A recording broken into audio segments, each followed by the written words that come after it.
की बड़ी और अहम जानकारी सामने आ रही है। बीजेपी ने कांग्रेस के 6 अयोग्य विधायकों को किया नामांकित। ये बड़ी और अहम जानकारी आप तक पहुंचा रहे हैं। हिमाचल प्रदेश विधानसभा चुनाव लड़ने के लिए किया नामांकित। ये बड़ी और अहम जानकारी आप तक पहुंचा रहे हैं। सीएम सुखविंदर सिंह सुक्खू का ये बयान है।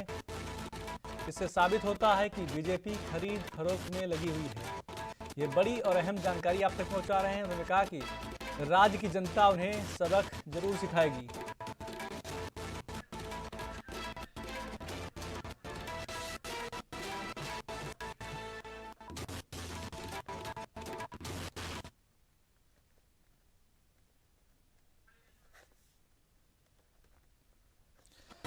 और खबर पर ज्यादा जानकारी के लिए हमारी ब्यूरो चीफ टीना ठाकुर जुड़ गए हैं। टीना जी, जानकारी चाहेंगे। कांग्रेस के 6 अयोग्य विधायकों को नामांकित किया गया, क्या कुछ जानकारी आपके पास?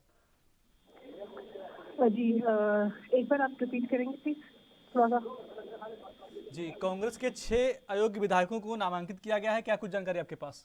जी बिल्कुल, देखिए भाजपा की जो केंद्रीय चुनाव समिति है उन्होंने आज जो उपचुनाव होने हैं हिमाचल में 6 उसकी घोषणा कर दी और 6 की 6 सीट पे जो कांग्रेस की बागी है उनको टिकट दे दिया गया है।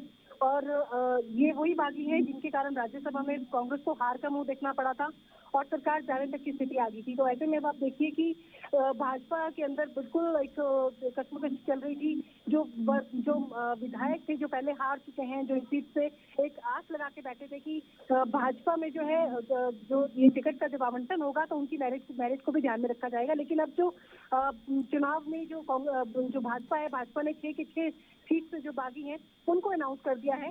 और अब इससे जो है हालांकि कांग्रेस के सामने चुनौती जरूर रहने वाली है, लेकिन उससे ज्यादा जो भाजपा है, भाजपा के अंदर जो है विद्रोह के स्वर भी जो है वो उठने लगे हैं। जी टीना जी, यह भी जानकारी चाहेंगे कि सुखविंदर सिंह सुक्खू का एक बयान आया है। उन्होंने कहा कि बीजेपी ने खरीद फरोख्त करना शुरू कर दिया है। जी बिल्कुल, देखिए मुख्यमंत्री बार बार ये कह रहे हैं जब से राज्यसभा की वोटिंग हुई है और उसके बाद जब ये 6 बागी चले गए थे वो तब से ये आरोप लगा रहे हैं। और इसको लेकर जो है एफआईआर तक यहाँ पे कांग्रेस विधायकों की तरफ से की गई थी कि जो राज्यसभा में क्रॉस वोटिंग की गई है उसमें जो है बड़े पैमाने पर जो है वो पैसों का आदान प्रदान किया गया है, लेन देन बहुत बड़ा हुआ है।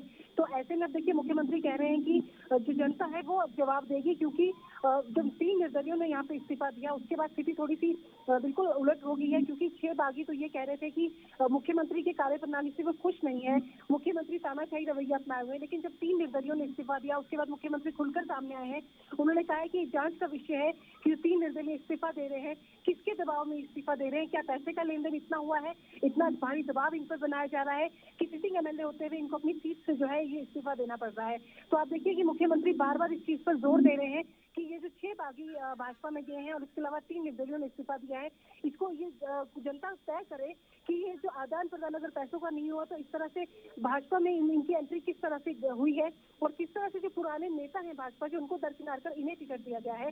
तो ये बड़े आरोप जो है मुख्यमंत्री की तरफ से लगाया गया और साथ ही ये भी कहा जा रहा है कि जनता जो है इन उपचुनाव में जो है वो एक संदेश देगी भाजपा को और अगर जो गलत हुआ है उसमें जरूर जो है वोटिंग करके जो है अपना जनादेश साफ करेगी। जी टीना जी, जानकारी साझा करने के लिए आपका बहुत बहुत धन्यवाद।